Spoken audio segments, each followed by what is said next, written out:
Boa tarde a todos. É um prazer estar aqui.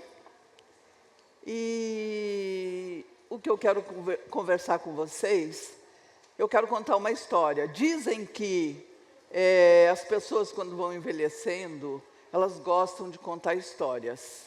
Elas vivem do passado. Não é bem assim, mas eu gosto de contar histórias. E é isso que eu vim fazer aqui. A história que eu vou contar, ela começa na primeira metade da década de 50. De 1950. Tá certo? Estamos em 1950. Eu, criança, caminhando em direção ao mercado em Campo Grande, no Mato Grosso do Sul, apoiada pela mão do meu avô, que ia me contando histórias sobre o povo da sua origem, os Guarani Kaiowá, da fronteira com o Paraguai. Eu me lembro bem que eu ia pisando nos figuinhos, estourando aqueles figuinhos e ouvindo muito atentamente as histórias do meu avô, que meu avô contava. E eram histórias bonitas e eram histórias tristes. Ele se entristecia quando falava dos abusos sofridos por sua gente após a chegada dos exploradores que foram para aquela região em busca dos ervatais nativos e terras para cultivo e criação de gado.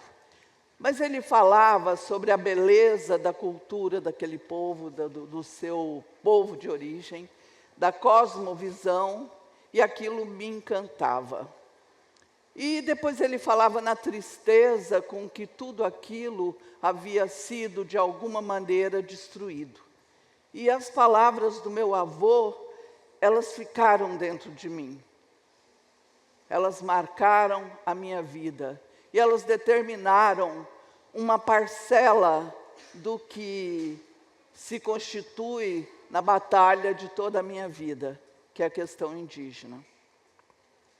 As palavras do meu avô, de alguma forma, me moldaram.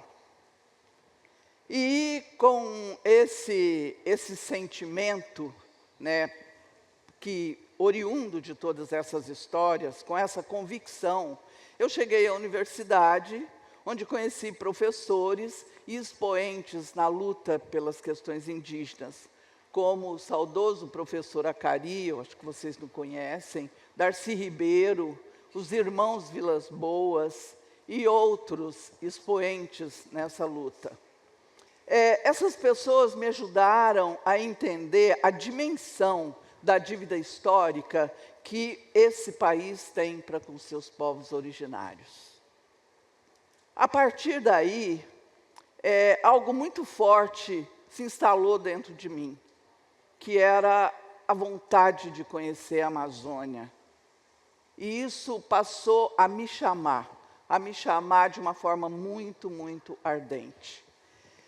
Eu fui aquela criança que ia assistir filmes de faroeste e que torcia pelos indígenas. Quando os mocinhos ganhavam, eu ficava frustradíssima e até chorava. E por dentro eu dizia para mim mesma que um dia eu ia ajudar na luta, eu ia ajudar na defesa desses povos. E isso foi e me acompanhou. Mas não foi muito fácil conseguir, fazer isso. Em 71, eu estava... na verdade, em 71, eu perdi o meu noivo no dia do casamento. E numa fase em que eu estava me organizando para poder sair e em busca desse sonho. E a tristeza que se instalou dentro de mim foi devastadora. Eu achava que não conseguiria sobreviver. Mas lá dentro, lá no fundo, tinha algo que, de uma forma muito intensa, me fazia pensar, me fazia sentir que eu tinha que sobrepor essa dor. E eu me lembrava muito do vô Laurindo, do vô que caminhava comigo me contando as histórias. E esse sentimento, essa força que brotou dentro de mim, me ajudou a caminhar e a buscar esse caminho. Sem pensar em muita coisa, contra tudo e todos, eu fui para Goiânia em busca do recém-criado, do escritório da recém-criada FUNAI. E lá eu conheci um sertanista chamado Zé Bel, que era uma pessoa incrível, um grande contador de histórias. E fiquei amiga do Zé Bel, e o Zé Bel me contava que ele tinha vindo de Rondônia e que estava acompanhando a fase pós-contato dos Paiter Suruí. E me contava as histórias dos Paiter Suruí, e aquilo mexia muito fortemente comigo. E eu fiquei fissurada, com muita vontade de conhecer esse povo. E aquilo estava batendo dentro de mim, mas eu fui chamada logo em seguida para ir trabalhar como professora numa aldeia chavante, muito distante, chamada Pimentel Barbosa. E fui. Quando eu perdi meu noivo, eu comecei a ter uma crise de depressão. Eu tive uma crise de depressão muito profunda e constantes crises de pânico, que na época ninguém nem sabia o que era isso. Bom, quando me chamaram para ir para essa aldeia chavante, eu tinha ido atrás disso.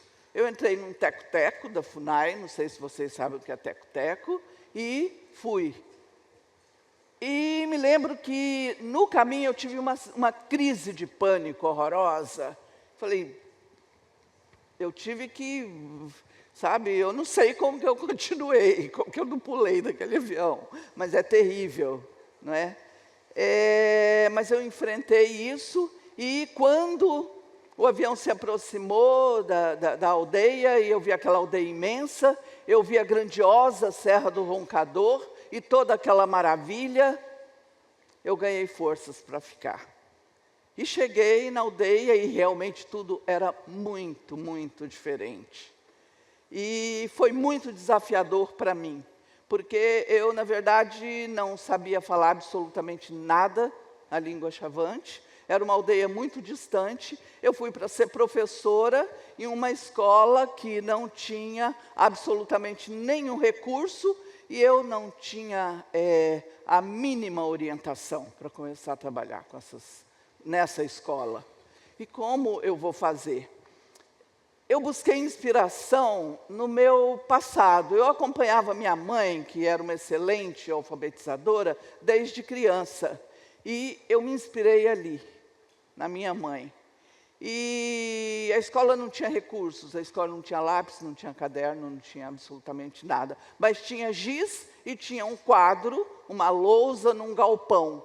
Eu pensei, é aqui que eu vou fazer alguma coisa. Peguei o giz, eu gostava de desenhar, eu desenhei um sapo numa atitude de pulo. E as crianças estavam todas lá esperando, eu não sabia fazer nada, falar nada. E imediatamente eu perguntei para elas, após ter feito o desenho, o que era aquilo.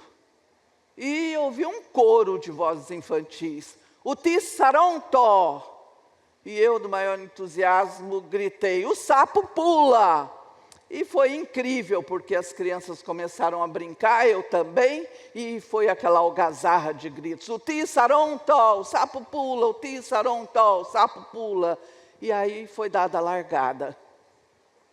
Foi dada a largada e eu aprendi como trabalhar com essas crianças no cotidiano, partindo do conhecimento delas.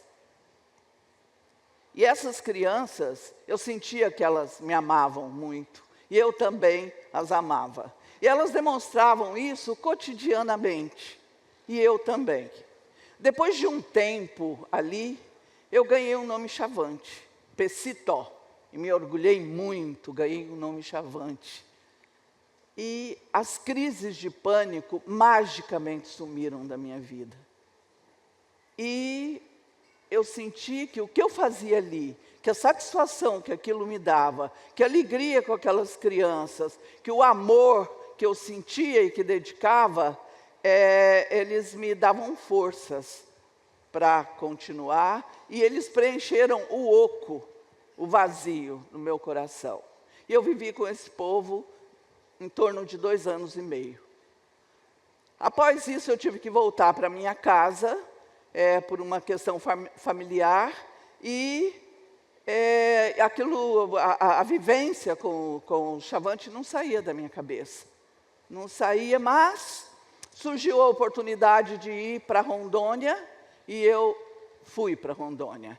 Em Rondônia, o Aimoré, que era o chefe do parque do Aripuanã, abriu as portas do Mundo Paiter Suruí. Aquela época era uma época conflituosa, isso foi em 1976, não é? Sob os ideais da última fronteira agrícola, o governo militar chamava homens sem terra para terra sem homens, né? Sob o lema do integrar para não entregar. E era muito complicado, os territórios indígenas invadidos, os colonos chegando como formigas em correição, e eu ali no meio daquilo tudo, fazendo de tudo, porque era aquilo que eu queria fazer, tudo que eu podia, e junto com outras pessoas, sem estar vinculada à FUNAI, mas com apoio do amigo que a gente encontrou ali, o Aimoré, eu, com outros amigos, outros companheiros, fizemos durante 42 anos praticamente de tudo. Nós enfrentávamos tudo que se apresentava para ser enfrentado. Então, nessa época, a doutora Betty Mindlin, a doutora Carmen Junqueira e muitas outras pessoas foram os companheiros de luta, não é? Eu comecei ali a constituir minha família. Minha família era pequena, não é? E logo depois que eu cheguei, a minha família foi aumentada por uma menina, por um bebezinho de 10 dias, que havia perdido a mãe para TB. A tuberculose era uma doença que acometia muitos Paiter Suruí. É minha filha, Iari, ela está aqui no palco, e minha companheira.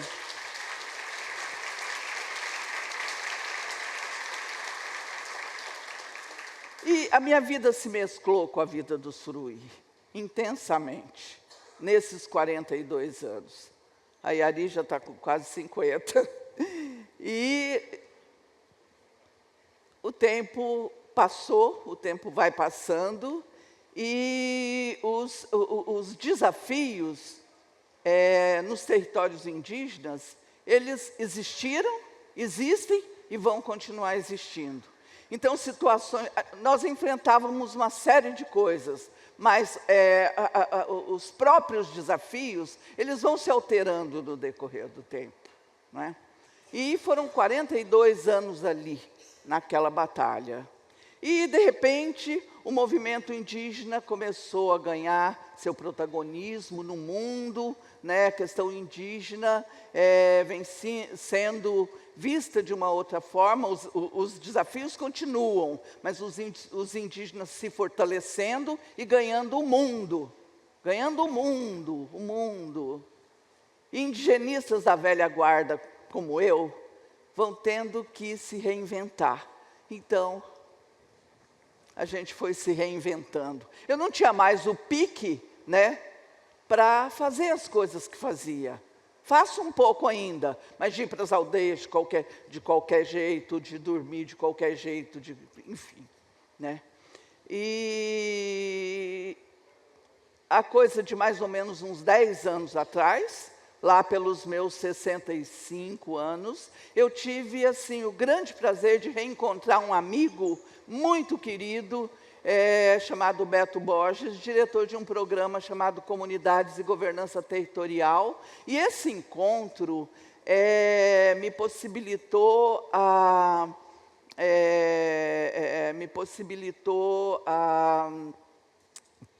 realização, ou a materialização de sonhos antigos, porque eu sou educadora, e eu passei muitos anos sem estar envolvida com essa questão da educação indígena depois do Chavantes.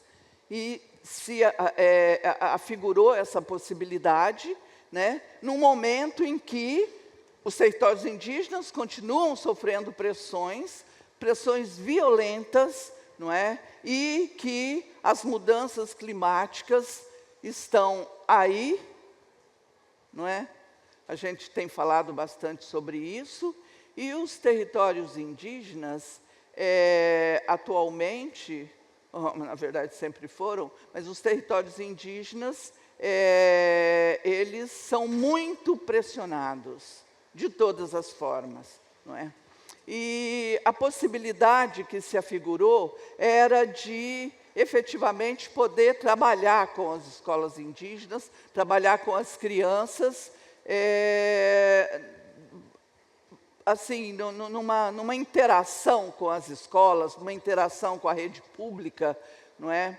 Para poder auxiliar professores a trabalharem com essa temática das mudanças climáticas, ou da governança territorial na interface com as mudanças climáticas. E o que inspirava isso? O que inspirava isso era exatamente a constatação mesmo de que aquelas crianças,